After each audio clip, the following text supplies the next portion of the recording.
یہ دعا میں بتانے والا تھا آپ کو، وہ دعا یہی ہے جس کو اللہ رب العزت نے خود قرآن میں بیان فرمایا کہ یوں دعا کرنا چاہیے، کہ پرہیزگار لوگ اللہ کی بارگاہ میں کیسے دعا کرتے ہیں اور اللہ ان کی دعا کو کتنی جلدی قبول کرتا ہے۔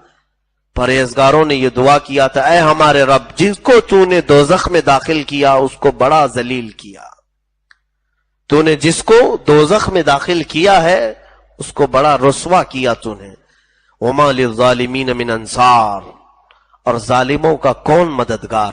کوئی مددگار نہیں، یعنی دوزخ میں جانے والوں کا کوئی مددگار نہیں، ظلم کرنے والوں کا کوئی مددگار نہیں۔ اور اللہ فرماتا ہے پرہیزگار لوگ یوں کہتے ہیں، اے ہمارے رب، ہم نے سنا ایک منادی کو، منادی کہتے ہیں اعلان کرنے والے کو، وہ اعلان کر رہا تھا کہ ایمان لے آؤ اپنے رب پر، تو ہم ایمان لے آئے۔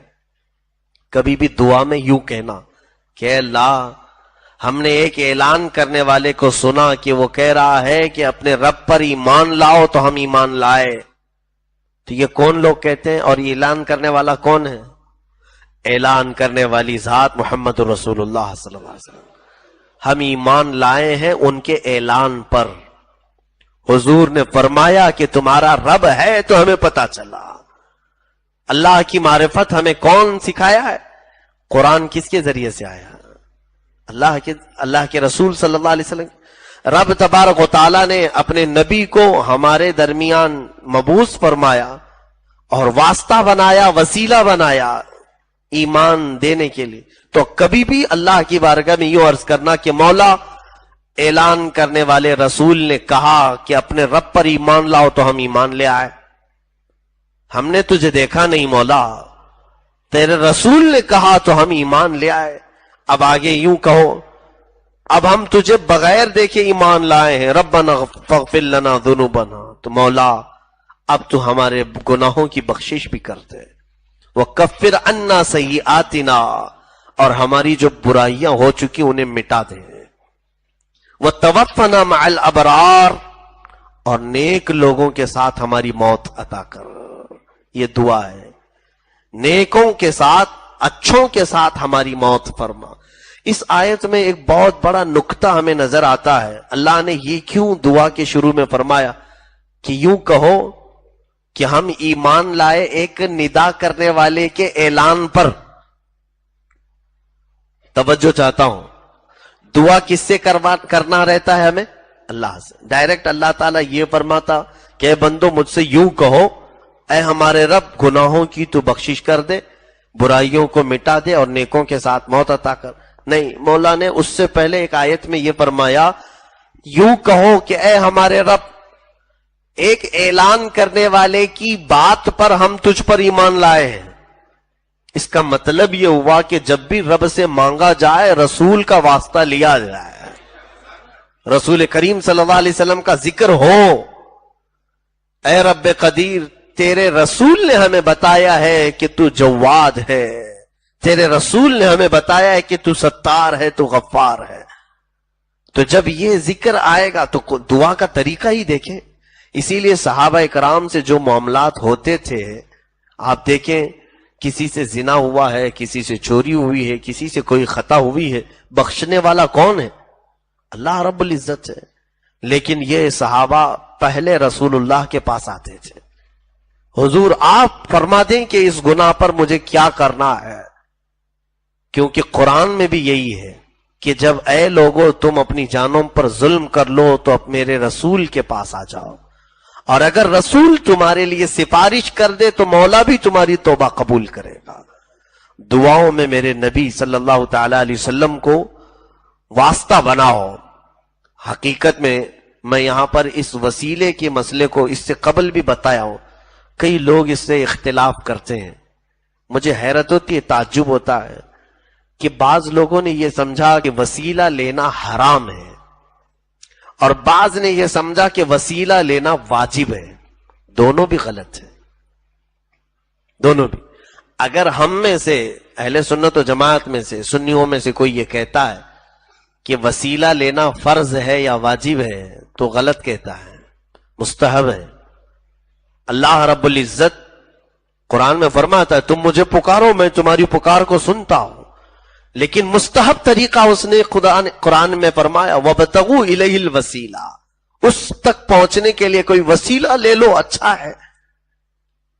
فرض اور واجب ہو تو الگ مسئلہ ہے، اور یہ اگر شدت کے طور پر اگر کسی نے کہا کہ فرض اور واجب ہے تو اس نے بھی غلط کہا۔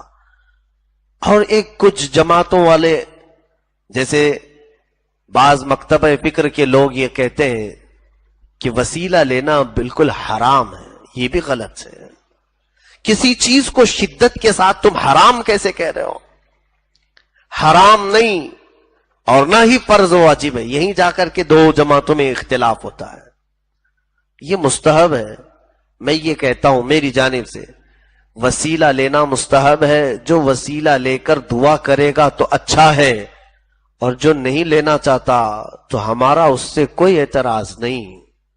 تو اگر اللہ رب العزت سے دعا کرتا ہے تو دعا کر، اللہ کی بارگاہ میں مانگتا ہے تو مانگ، ہمیں اس سے کوئی اعتراض نہیں۔ لیکن اگر تم انکار کرتے ہو، حرام کہتے ہو، تو پھر ہم آپ کا شکنجہ کسیں گے، دلیل چاہیے ہمیں ہے۔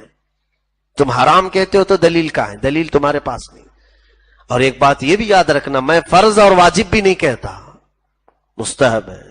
یہ درمیان کے راستے سے اگر چلو گے تو بہت سارے اختلافات ختم ہو جائیں گے۔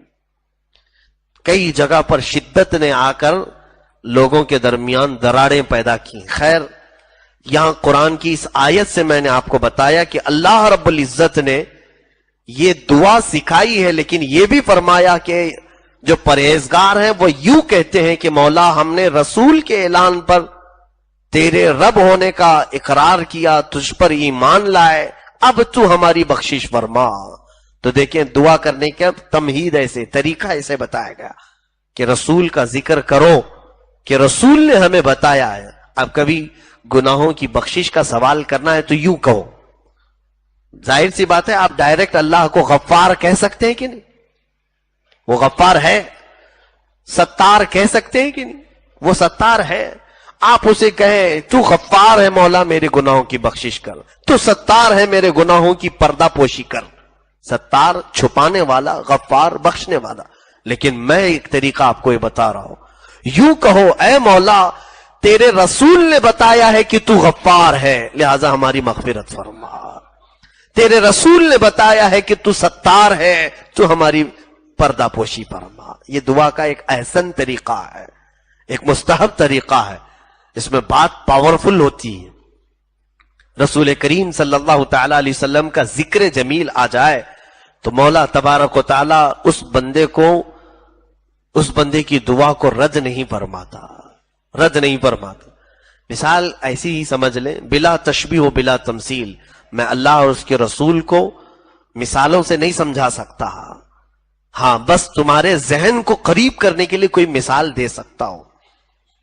میرے پاس کوئی صاحب آئے اور انہوں نے کہا کہ آپ مجھے کوئی تعویذ لکھ کر کے دے دیجئے، تو ظاہر سی بات ہے اگر میں لکھنے والا ہوں تو لکھ کر کے دے دوں گا۔ انہوں نے براہ راست مجھ سے کہا۔ ایک صاحب ہیں، انہوں نے آ کر کے کہا کہ آپ کے جو بہت عزیز دوست ہیں انہوں نے کہا کہ آپ مجھے تعویذ دیں، تو مجھے خیال کرنا پڑے گا، مجھے خیال کرنا پڑے گا۔ ایسا ہوا ہے۔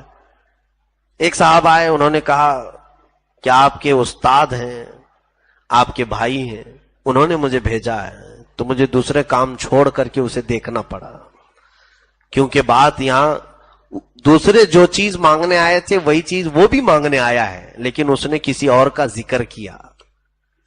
یہ فطرت ہے نا ہماری، یہ بلا تشبیہ و تمثیل، ذہن کو قریب کرنے کے لیے۔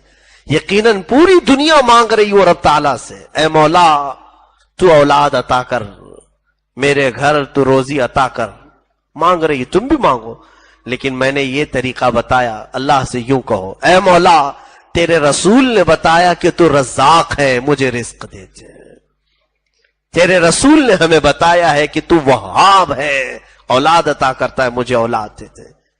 تو یقیناً مولا رب العزت ہم نکمے ناپاک کمینے جیسے بھی ہو، لیکن جب ذکر اس کے رسول کا ہوتا ہے تو مولا ضرور عطا فرماتا ہے کہ اس بندے نے رسول کی وجہ سے مانگا ہے.